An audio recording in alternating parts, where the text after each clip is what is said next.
சன்லேண்ட்ல சமைச்சா சக்தி தானா வரும். மாணவர்களின் தனித்திறமைகளை மேம்படுத்த SNS இன்ஸ்டிடியூஷன்ஸ். காஞ்சிபுரம் பச்சைய பாசல்ஸ், சென்னை, காஞ்சிபுரம், வெள்ளூர், திருவண்ணாமலை. கல்லுப்பு, மஞ்சப்பொடி இதை தண்ணியில் போட்டுட்டு நம்ம தினந்தோறும் குளிக்கிற தண்ணியிலேயே அதை கலந்துட்டு நம்ம குளித்தோம் அப்படின்னு சொன்னால் நம்மக்கிட்ட இருக்கக்கூடிய அத்தனை நெகட்டிவ் வைப்ரேஷன் காணாமல் போயிடும்.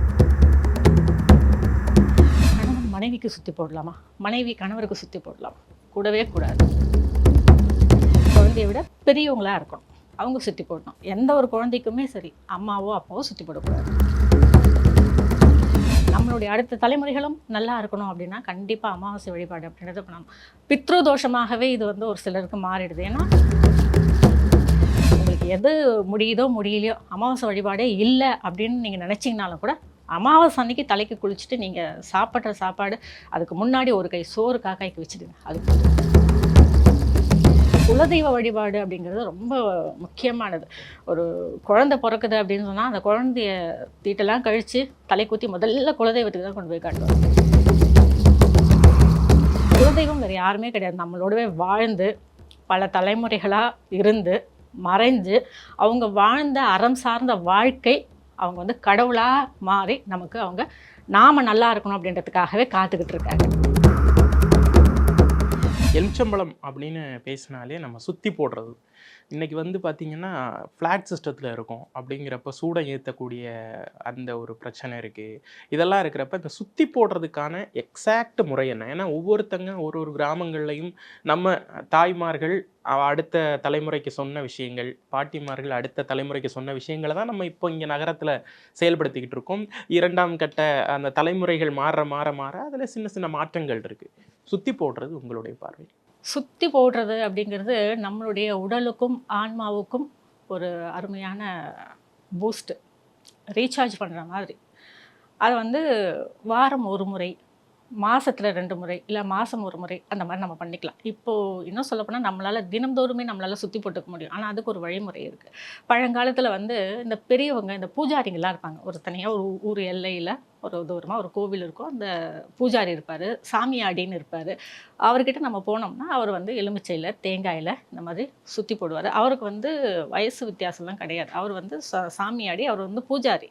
ஸோ அவங்களுக்கு நாம் பெரியவங்க சின்னவங்க அப்படின்றத கடந்து அவங்க நமக்கு சுற்றி போடக்கூடிய அந்த ஒரு அம்சம் மட்டும்தான் நம்ம பார்க்கணும். அந்த மாதிரி இருக்கும்போது அவங்க நமக்கு தேங்காயில் கற்பூரம் வச்சு சுற்றுறது, இந்த எலுமிச்சையில் கற்பூரம் வச்சு சுற்றிட்டு எலுமிச்சை காலால் மிதிக்க சொல்லுவாங்க. அதை அப்படியே புலந்துரும் சட்டுன்னு. அந்த மாதிரி சுற்றி போடுறது, வேப்பில் அடிக்கிறது, மஞ்சள் தண்ணி தெளிக்கிறது, இதெல்லாமே அந்த குரு சொல்கிறவங்க, பூஜாரிங்க, சாமியாடிங்க அவங்க நமக்கு பண்ணிகிட்டு இருந்தாங்க. இப்போது அதெல்லாம் கொஞ்சம் கொஞ்சமாக குறைஞ்சி போச்சு. என்ன காரணம்னா எல்லாமே தனித்தனி குடும்பம் ஆகிட்டோம். இப்போ வீட்டில் ஒரு குழந்தை அழுகுதுன்னா உடனே வீட்டில் இருக்க பாட்டி என்ன பண்ணுவாங்க, குழந்தை போய் கொஞ்சம் மந்திரிச்சு கொண்டு வரேன் அப்படின்னு சொல்லிட்டு கொண்டு போவாங்க, தூக்கிட்டு போவாங்க. அப்படியே மந்திரிச்சு நெத்தியில் விபூதிலாம் வச்சுக்கோங்க, கூட்டிகிட்டு வருவாங்க. அந்த குழந்தை நிம்மதியாக தூங்கும். இப்போ அந்த காலம் கிடையாது. இப்போ எல்லாமே அம்மா அப்பா ஒரு குழந்தை இப்படி தான் இருக்கும். இப்போ நம்முடைய பாசிட்டிவிட்டி அப்படிங்கிறத இன்க்ரீஸ் பண்ணிக்கணும், என்ஹான்ஸ் பண்ணிக்கணும் அப்படின்னு சொன்னால் நாம் தான் நம்மளை கேர் எடுத்துக்கணும்.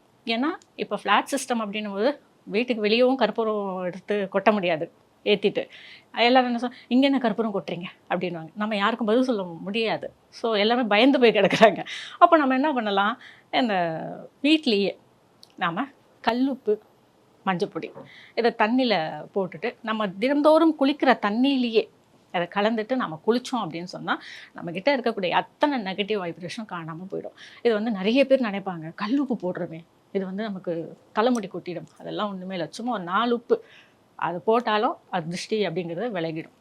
அதே மாதிரி கணவன் மனைவிக்கு சுற்றி போடலாமா, மனைவி கணவருக்கு சுற்றி போடலாமா? கூடவே கூடாது. உங்களுக்கு யாராவது நல்ல ஒரு பெரியவங்க, யாராவது விஷயம் தெரிஞ்சவங்க உங்கள் ஃப்ளாட்லேயே பக்கத்தில் இருக்காங்கன்னா, பாட்டிக்கு சுற்றி போடுறீங்களா அப்படின்னா விஷயம் தெரிஞ்சவங்களா இருந்தால் அவங்களே சுற்றி போடுவாங்க. அந்த மாதிரி யாருமே இல்லை அப்படின்ற பட்சத்தில் அம்மா குழந்தைக்கு சுற்றி போடலாம். அம்மாவும் அப்பாவும் மாற்றி மாற்றி சுற்றி போட்டுக்கக்கூடாது. அவங்க ராக் சால்ட் பார்த்து எடுத்துக்கலாம். அதாவது கணவன் மனைவி சுற்றி போட்டுக்கக்கூடாது. இப்போது ஒரு ஏஜ் கம்மியானவங்க, ஏஜ் அதிகமானவங்களுக்கு சுற்றி போடக்கூடாது. ஆமாம், ஏஜ் கம்மியானவங்க, ஏஜ் அதிகமானவங்க அப்படின்னும் போது வயசு பெரியவங்க தான் சுற்றி போடுவாங்க. வயசு சின்னவங்க வயசானவங்களுக்கெல்லாம் சுற்றி போட மாட்டாங்க. அப்போ அதில் ஒரு பெட்டரான ஒரு வே என்னென்னா இந்த நீங்கள் ராக் சால்ட், ஆமாம், கல்லுப்பு, மஞ்சப்பொடி இதை வந்து நீங்கள் ஒரு பாக்ஸில் போட்டு கலந்து அதாவது ஒரு பேக்கெட் கல் உப்பு பிரிக்கிறீங்க, ஒரு பாக்ஸில் போட்டிங்க, ஒரு ஸ்பூன் மஞ்சப்பொடி போட்டு எல்லாம் குளிக்கிட்டு ஒரு பாத்ரூம் ஓரத்தில் வச்சுடுங்க. நீங்கள் குளிக்கிற தண்ணியில் டெய்லி ஒரு ஸ்பூன் எடுத்து போட்டுட்டு குளிச்சிட்டிங்கனாலே அத்தனை நெகட்டிவ் வைப்ரேஷன் போயிடும். இப்போது இந்த சுற்றி போடுறதுல இன்னொரு விஷயம் என்னென்னா, இந்த எலுமிச்சம்பழம் வச்சு சுற்றி போடுறது, அது எப்படி? எலுமிச்சம்பழம் சுற்றி போடுறது அப்படிங்கிறது அமாவாசை அன்னைக்கில் போடலாம், இல்லைன்னா ஞாயிற்றுக்கிழமையில் போடலாம். அது கூட வந்து பெரியவங்களுக்கெல்லாம் போட மாட்டாங்க. சின்ன குழந்தைங்க ரொம்ப அழுதுகிட்டே இருக்குது அப்படின்னு நினைக்கிறவங்க, இல்லைன்னா இந்த வயசு பொண்ணுங்க வெளியில் போகிறாங்க வராங்க, அவங்க ஏதோ சரியாக சாப்பிடல, அவங்களுக்கு ஏதோ ஒரு பிரச்சனை இருக்குது அப்படின்னும் போது இந்த எலுமிச்சை பழத்தில் ஒரே ஒரு கற்பூரம் வச்சு சுற்றி போடலாம். அது கூட ஆண்கள் சுற்றி போடணும். அந்த குழந்தைய விட பெரியவங்களாக இருக்கணும், அவங்க சுற்றி போடணும். எந்த ஒரு குழந்தைக்குமே சரி, அம்மாவோ அப்பாவோ சுற்றி போடக்கூடாது, குழந்தைக்கு சுற்றி போடக்கூடாது. அதாவது இந்த மாதிரி எலுமிச்சை பழம் வச்சு சுற்றி போடக்கூடாது. கற்பூரம் காட்டலாம். ஏன்னா சின்ன குழந்தைங்கள்லாம் வந்து பிறந்த குழந்தைங்கள்லாம் இருப்பாங்க, அவங்களுக்குலாம் வந்து இந்த கற்பூரம் வச்சுட்டு சுற்றி போட்டுட்டு அதை வாசலில் கொண்டு போய் விடலாம். அது கூட சாயந்தரம் ஒரு 6 மணிக்கு மேலே, நைட்டு ஒரு 8 மணிக்குள்ளே அந்த மாதிரி சுற்றி போடலாமே தவிர்த்து, மற்றபடி பழங்காலத்துலலாம் வந்து இந்த காஞ்ச மிளகா, கல்லுப்பு இதெல்லாம் வச்சு சுற்றி போடுவாங்க. அப்போவே நீங்கள் யோசனை பண்ணி பாருங்கள், வயசானவங்க பெரியவங்க தான் நம்மளெல்லாம் உட்கார வச்சு சுற்றி போடுவாங்க. 4 குழந்தையும் 5 குழந்தையும் அம்மா அப்பா எல்லாரையும் உட்கார வச்சு அந்த வீட்டு பெரிய பாட்டி வந்து சுற்றி போடுவாங்க. இப்போ வந்து அதெல்லாம் யாரும் சுற்றி போடுறதுக்கு ஆள் கிடையாது. ஸோ உங்களுக்கு உங்கள் குழந்தை வேறு யாருமே இல்லை, நீங்கள் தான் சுற்றி போட்டாகணும் அப்படின்னும்பொழுது ஒரு ஸ்பூன் கல்லுப்பு எடுத்து கையில் இப்படி மூடிட்டு குழந்தைய உட்கார வச்சு வலது பக்கம் 3 முறை இடது பக்கம் 3 முறை இது பண்ணிவிட்டு ஓடுற தண்ணியில் அதான் சிங்கில் விட்டுடலாம். இல்லை கற்பூரம் ஏற்றிட்டு, அது எல்லா ஏஜ் குரூப்புமே செட் ஆகும். கற்பூரம் ஏற்றுறது இப்போ நம்ம எப்படி சாமிக்கு கற்பூரம் ஆரத்தி காட்டுறோம் இல்லையா, அது மாதிரி எவர் சில்வர் தட்டில் கற்பூரத்தை வச்சுட்டு அதை வந்து குழந்தைக்கு சுற்றி எடுத்துகிட்டு வாசலில் கொட்டிடலாம். இந்த மாதிரி பண்ணிக்கலாம். அமாவாசை தமிழர்களுடைய வழிபாட்டிலேயே வந்து மிக முக்கியமான நாளாக இப்போவும் வந்து நம்ம கருதுறது அமாவாசை பௌர்ணமி, மாதத்தில் வரக்கூடிய அமாவாசை பௌர்ணமியை வந்து கருதுறாங்க. அந்த அமாவாசைக்கு என்ன பவர்? நாம் தலைமுறையாக நல்லா இருக்கணும், இப்போ நாம் நல்லா இருக்கிறோம் அப்படின்னா நம்ம வீட்டில் பெரியவங்க செஞ்ச அமாவாசை வழிபாடு.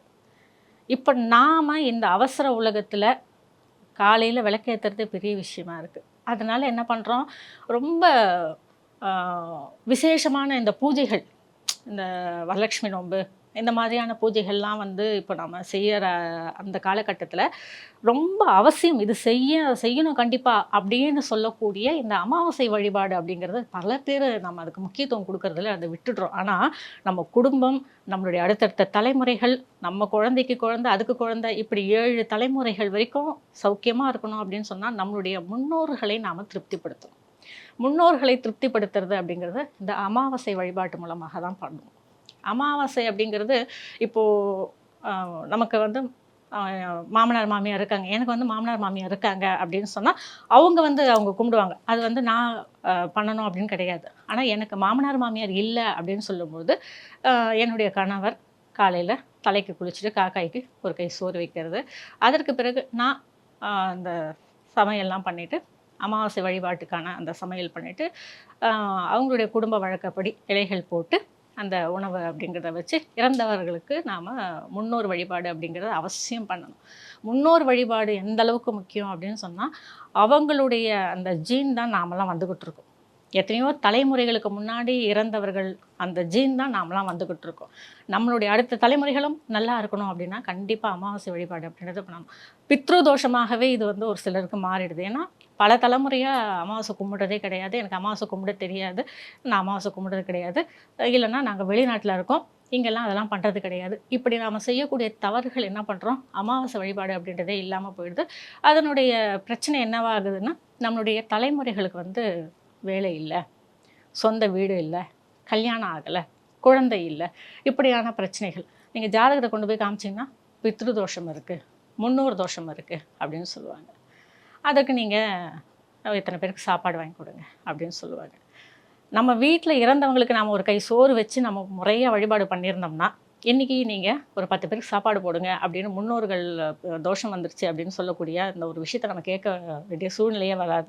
நம்ம தான தர்மம் பண்ணுறது, அன்னதானம் பண்ணுறது அதெல்லாம் வேறு.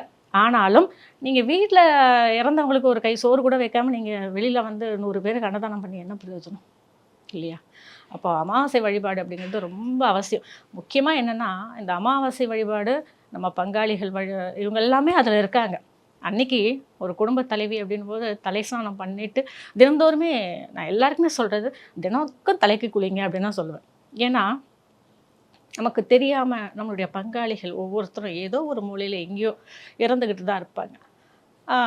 இந்த சூதகம் நாட்கள்னு சொல்லுவோம் பார்த்தீங்களா? இந்த சூதகம் நாட்கள் அப்படின்னும்போது பங்காளிகள் இறந்துட்டாங்க, அதனால் அவர்களுக்காக நான் சில நாட்கள் இதையெல்லாம் நான் கடைப்பிடிக்கிறேன், அவங்களுக்கு தரக்கூடிய மரியாதையாக நான் இதெல்லாம் கடைப்பிடிக்கிறேன் அப்படின்னு சொல்லிட்டு நாம் சில கட்டுப்பாடுகள், நியமங்கள் இதையெல்லாம் நம்ம ஃபாலோ பண்ணிக்கிட்டு வரோம்.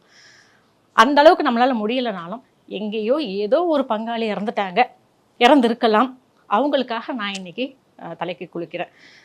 என்னோடய குடும்பத்துக்கு எந்த ஒரு பாதகமும் வரக்கூடாது, சூதகம் அப்படின்னா தவறுகளும் வரக்கூடாது அப்படின்னு சொல்லிட்டு நம்ம வேண்டிக்கிறோம். இப்படி அமாவாசை வழிபாடு ரொம்ப இம்பார்ட்டண்ட். அது பேசணும்னா பேசிக்கிட்டே போகலாம்.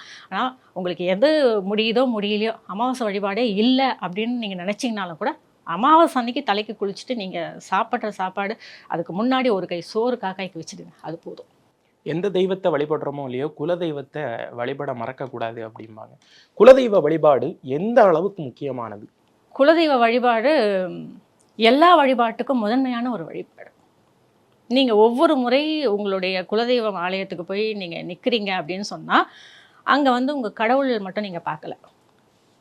அதாவது எந்த ஒரு அம்மனாக கூட இருக்கட்டும், இப்போ உங்களுக்கு வந்து ஒரு கங்கை அம்மன் வச்சுக்கோங்களேன், அந்த கங்கை அம்மன் ஆலயத்தில் போய் நீங்கள் நிற்கிறீங்க, உங்களுடைய குலதெய்வம் கங்கை அம்மன் ஆலயம் ஒரு உதாரணத்துக்கு சொல்கிறோம், போய் நிற்கிறீங்க. அங்கே நீங்கள் போய் நிற்கக்கூடிய அந்த இடத்துல உங்களுக்கு முன்னாடி எத்தனை தலைமுறைகள் இருந்திருப்பாங்க. தாத்தா, கொள்ளு தாத்தா, எள்ளு தாத்தா, பாட்டன், பூட்டன், இவங்களாம் எவ்வளோ பேர் இருப்பாங்க. அவங்களெலாம் அந்த இடத்துல நின்று அந்த தெய்வத்தை வழிபட்டு அவங்க வாழ்க்கையில் நல்லபடியாக இருந்திருப்பாங்க. அந்த மாதிரியான ஒரு இடத்துல போய் நீங்கள் நிற்கிறீங்க அப்படின்னு சொல்லும்போது அந்த கடவுள் எவ்வளோ ஒரு மகிழ்ச்சி அடைவாங்க இல்லையா? என் குழந்தை என்னை வந்து பார்க்க வந்திருக்கு அப்படின்னு சொல்லிட்டு. அதனால் எந்த ஒரு கடவுளை நீ வழிபட்டாலும் குலதெய்வ வழிபாடு அப்படிங்கிறது ரொம்ப முக்கியமானது. ஒரு குழந்தை பிறக்குது அப்படின்னு சொன்னால் அந்த குழந்தைய தீட்டெல்லாம் கழித்து தலை குத்தி முதல்ல குலதெய்வத்துக்கு தான் கொண்டு போய் காட்டுவாங்க. நம்ம வம்சத்தில் ஒரு குழந்தை வந்திருக்கு அப்படின்னு சொல்லிட்டு காட்டுவாங்க. அது மாதிரி அந்த குழந்தைக்கு காது குத்துறதுலேருந்து மொட்டை அடிக்கிறது, பேர் வைக்கிறது, கல்யாணம் பண்ணுறது எல்லாமே அந்த இதில் வந்து அடங்கிடுது குலதெய்வ வழிபாட்டில். குலதெய்வம் வேறு யாருமே கிடையாது, நம்மளோடவே வாழ்ந்து பல தலைமுறைகளாக இருந்து மறைஞ்சு அவங்க வாழ்ந்த அறம் சார்ந்த வாழ்க்கை அவங்க வந்து கடவுளாக மாறி நமக்கு நாம் நல்லா இருக்கணும் அப்படின்றதுக்காகவே காத்துக்கிட்டு இருக்காங்க. நீங்கள் எந்த ஒரு விசேஷம் பண்ணாலும் குலதெய்வத்துக்கிட்ட போயிட்டு சொல்லிவிட்டு நீங்கள் அந்த வேலையை ஆரம்பிச்சிங்கன்னா குலதெய்வத்தினுடைய அருள் ரொம்ப விசேஷமாக கிடைக்கும். இன்னொன்று, குலதெய்வம் தெரியாதவர்களுக்கு கூட இந்த குலதெய்வம் தெரிஞ்சுக்கணும் அப்படின்னு சொன்னால் நிறைய வழிமுறைகள் இருக்குது. ஒரு விளக்கேற்றி வச்சுட்டு என்னுடைய குலதெய்வம் யாருன்னு தெரியல, தயவு செஞ்சு எனக்கு தெரியப்படுத்துங்க அப்படின்னு சொல்லிட்டு நீங்கள் விளக்கேற்றி வச்சுட்டு நீங்கள் வேண்டினாலும் கூட யார் மூலமாகவாவது உங்களுக்கு குலதெய்வம் அப்படிங்கிறது தெரிய வந்துடும். முக்கியமான ஒரு விஷயம் அது. அதே மாதிரி அயல் நாட்டிலலாம் இருக்கீங்க, குலதெய்வம் தெரியல அப்படின்னும்போது குலதெய்வத்தோட சின்ன ஃபோட்டோ இருந்தால் கூட அதை வச்சுட்டு நீங்கள் உங்களுடைய குலதெய்வ வழிபாடு அப்படிங்கிறத பண்ணலாம். ஒரு விளக்கேற்றி வைக்கிறது, நீங்கள் எவ்வளோ சாமி கும்பிடுங்களேன், அந்த சாமியெல்லாம் உங்களுக்கு அருள் புரியணும் அப்படின்னு சொன்னால் குலதெய்வத்தினுடைய அனுகிரகம் வேணும். நீங்கள் என்ன விரதம் வேணால் இருங்க, ஆனால் குலதெய்வம் தெரியாத போது எந்த கடவுளுமே உங்களுக்கு வந்து அனுகிரகம் புரிகிறது அப்படிங்கிறது கொஞ்சம் சந்தேகம்தான். குலதெய்வம் வந்து அருள் புரியணும், இது என்னுடைய பரம்பரை தான், இது என்னுடைய பரம்பரை தான் அப்படின்னு சொல்லிட்டு குலதெய்வத்தினுடைய அனுமதி இருந்தால் தான் மற்ற கடவுள்களினுடைய இதுவே நமக்கு கிடைக்கும். அந்தளவுக்கு குலதெய்வம் ரொம்ப முக்கியமானது. அதே மாதிரி குலதெய்வத்தை வந்து சந்திக்கிறதுக்கு போகிறதுக்கு முன்னாடி, வணங்கத்துக்கு போகிறதுக்கு முன்னாடி எல்லாருமே ஒன்றா போகணும். இது நிறைய பேர் செய்கிறதே கிடையாது. அதாவது அண்ணன் தம்பி அங்காளி பங்காளி இப்படி சொல்கிறோம் இல்லையா, அது ஒரு வேன் கட்டிட்டு போவாங்க, மாட்டு வண்டி கட்டிட்டு போவாங்க பழங்காலத்துலலாம். ஏதாவது ஒரு குலதெய்வம்னா அங்கே போயிட்டு இதெல்லாம் செய்கிறோம், அங்கே போய்ட்டு கட்டு சோறு கட்டிட்டு போய் சாப்பிட்றோம்னு சொல்லிட்டு அது ஒரு விசேஷமாகவே அந்த குலதெய்வ வழிபாடு அப்படிங்கிறத பண்ணுவாங்க. இப்போது எல்லோரும் அந்த ஒரு ஈகோ, ஏதாவது ஒரு சண்டை, ஏதாவது ஒரு பிரச்சனை, இல்லை ஏதோ ஒன்று அவங்களுக்குள்ள ஒரு பிரிவினை அப்படிங்கிறது இதை பண்ணிவிட்டு அவங்கவுங்க தனித்தனியாக போய் குலதெய்வத்தை பார்க்குறது. எந்த ஒரு அம்மாவாவது நினைப்பாங்க நம்மளுடைய குழந்தை வந்து தனித்தனியாக நம்மளை வந்து பார்க்குறது விரும்புவாள். நான் ஒரு அம்மா வந்து 10 குழந்தைங்களை வளர்த்தா, ஆனால் இப்போ 10 பிள்ளைங்க ஒரு அம்மாவை பார்த்துக்க முடியல, என்ன ஆகுது, தனித்தனியாக போகிறாங்க. அதுவே குலதெய்வத்துக்கு வந்து ஒரு பெரிய சங்கடம் தான் அது. ஏன்னா எல்லாரும் ஒன்றா இருக்கணும்னு நினைக்கக்கூடிய தெய்வம் தான் குலதெய்வம். அந்த குலதெய்வத்தை பார்க்கறதுக்கு போகும்போது குறைஞ்சபட்சம் உங்களுடைய மனசில் இருக்கக்கூடிய அத்தனை விரோதங்களையும் ஒரு பக்கமாக மூட்டை கட்டி வச்சுட்டு அம்மனை பார்க்கறதுக்கு முன்னாடி அவங்க ஒன்றா போய் நின்னாலே அந்த சங்கடங்கள்லாம் அந்த குலதெய்வம் போக்கிடுவான். அதுதான் முக்கியமான ஒரு விஷயம். சன்லேண்ட்ல சமைச்சா சக்தி தானா வரும். மாணவர்களின் தனித்திறமைகளை மேம்படுத்த SNS institutions. Kanchipuram Pachaiyappa silks, Chennai, Kanchipuram, Vellore, Tiruvannamalai.